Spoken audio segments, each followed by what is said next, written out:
मंडळी, शिवसेनेतल्या फुटीनंतर शिवसेनेचे शिंदे गट आणि ठाकरे गट असे दोन गट तयार झाले।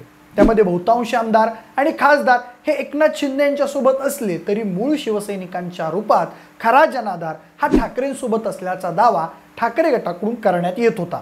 मात्र महाराष्ट्रातील जनता नेमकी कुठल्या शिवसेनेसोबत आहे याबाबतची पारख होईल अशी एकही मोठी निवडणूक शिवसेनेत पडलेल्या फुटीनंतर झाली नव्हती।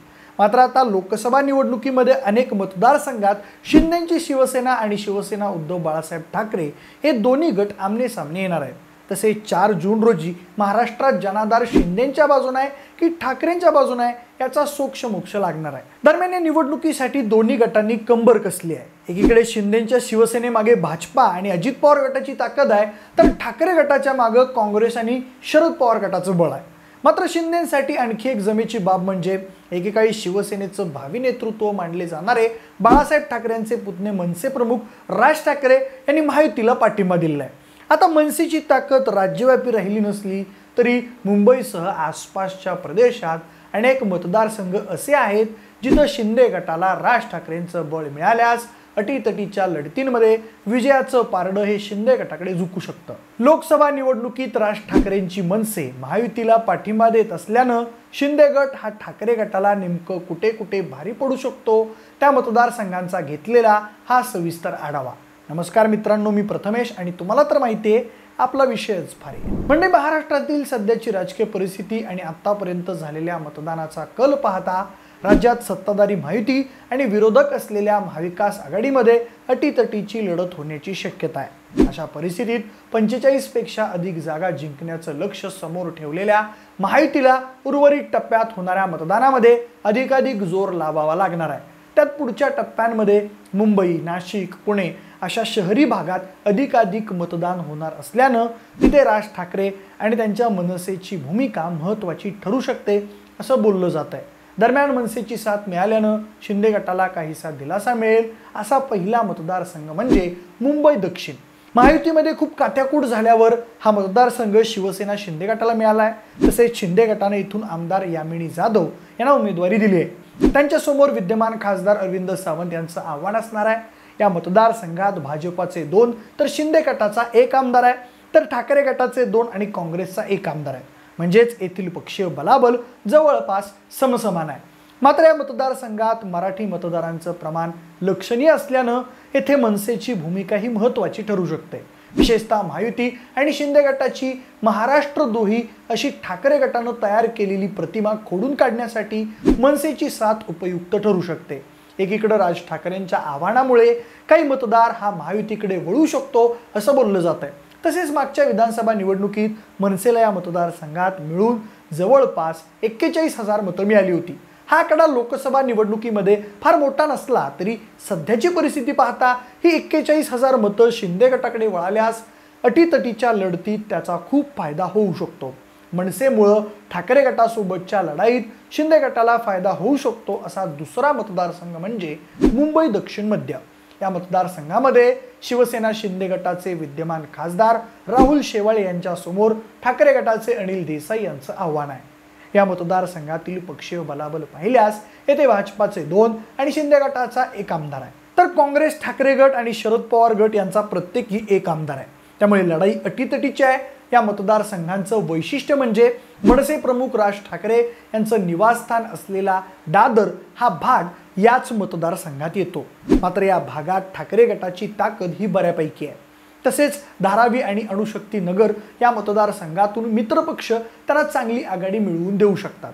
अशा परिस्थितीत महायुती आणि शिंदे गटासाठी मनसे उपयुक्त ठरू शकते। 2019च्या विधानसभा निवडणुकीत या लोकसभा मतदारसंघातील क्षेत्रात मिळून मनसेला सुमारे 96,000 एवढं मतदान झालं होतं। आता यापैकी बहुतांश मतदारांना महायुती आणि शिंदे गटाच्या बाजूने वळवण्यात राज ठाकरे यशस्वी ठरले, तर शिंदे गट येथे ठाकरे गटाला मात देऊ शकतो असं म्हटलं जात आहे। शिवसेना शिंदे गटाला मनसेची साथ फायदेशीर ठरू शकते। असा तिसरा मतदारसंघ म्हणजे मुंबई उत्तर पश्चिम। येथे केंद्रीय तपास यंत्रणांच्या कारवायांमुळे वादग्रस्त ठरलेल्या रवींद्र वायकर यांना शिंदे गटाने उमेदवारी दिली आहे। त्यांचा सामना ठाकरे गटाच्या अमोल कीर्तीकर यांच्याशी होणार आहे। आता येथील बलाबल पाहायचं झाल्यास या मतदारसंघामध्ये भाजपाचे 3 आणि शिंदे गटाचा 1 असे मिळून महायुतीचे 4 आमदार आहेत। तर ठाकरे गटाचे 2 आमदार आहेत। अशा परिस्थितीत कागदावरील आकडेमोडीत शिंदे गटाचं पारडं इथं जड आहे, मात्र येथे ठाकरे गट हा बऱ्यापैकी प्रबळ आहे। तसेच वर्षभरापूर्वी झालेल्या पोटनिवडणुकीत ठाकरे गटानं बाजी मारली होती, त्यामुळे येथेही अटीतटीची लढत होऊ शकते। अशा स्थितीत मनसे येथेही महायुती आणि शिंदेंसाठी उपयुक्त साथीदार ठरू शकतो। मागच्या विधानसभा निवडणुकीत मनसेनं या मतदारसंघात मिळून 64,000 मतं मिळवली होती। आता ही मतं महायुतीकडे ट्रान्सफर करण्यास मनसेच्या नेत्यांना यश आलं तर ठाकरेंच्या उमेदवारांचं गणित बिघडू शकतं। यानंतर पुढं शिवसेना शिंदे गटासाठी राज ठाकरे आणि मनसेची साथ अत्यंत महत्त्वपूर्ण ठरेल असा मतदारसंघ म्हणजे कल्याण। कल्याणमध्ये मुख्यमंत्री एकनाथ शिंदेंचे पुत्र श्रीकांत शिंदे हे रिंगणात आहेत, तर त्यांच्यासमोर ठाकरे गटाच्या वैशाली दरेकर यांचं आव्हान आहे। वैशाली दरेकर यांनी आधी मनसेकडूनही लोकसभेची निवडणूक लढवलेली आहे। या मतदारसंघातील बलाबल पाहायचं झाल्यास येथे भाजपाचे 3 आणि शिंदेंच्या शिवसेनेचा 1 आमदार आहे, तर मनसे आणि शरद पवार गटाचाही प्रत्येकी 1 आमदार आहे। आता या अत्यंत महत्त्वाच्या लढतीत भाजपाचे आमदार गणपत गायकवाड यांचे समर्थक शिंदेंच्या शिवसेनेला मतदान करण्याची शक्यता कमी आहे। अशा परिस्थितीत मनसेचे एकमेव आमदार असलेल्या राजू पाटील यांची साथ शिंदे गटासाठी महत्त्वपूर्ण ठरणार आहे। तसेच राजू पाटील यांनीही मतभेद विसरून महायुतीला मदत करण्याचं आश्वासन दिलेलं आहे। मागच्या विधानसभा निवडणुकीत या मतदारसंघातून मिळून मनसेला तब्बल 1,52,000 एवढं मतदान झालं होतं।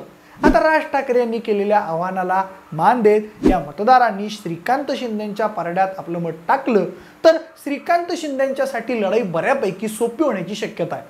पुढे शिंदे गटासाठी मनसेची साथ उपयुक्त ठरेल असा आणखीन एक मतदारसंघ म्हणजे नाशिक।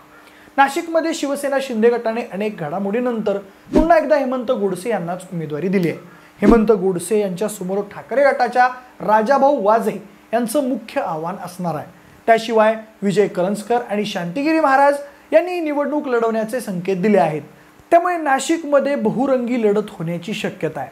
अशा परिस्थितीत राज ठाकरे यांचा नाशिकमध्ये असलेला प्रभाव आणि मनसेचा असलेला काही प्रमाणातील जनाधार याची साथ महायुतीला आवश्यक असेल। मागच्या विधानसभा निवडणुकीत नाशिकमधील 6 मतदारसंघांमध्ये मिळून मनसेला जेमतेम 57,000 एवढं मतदान झालं होतं।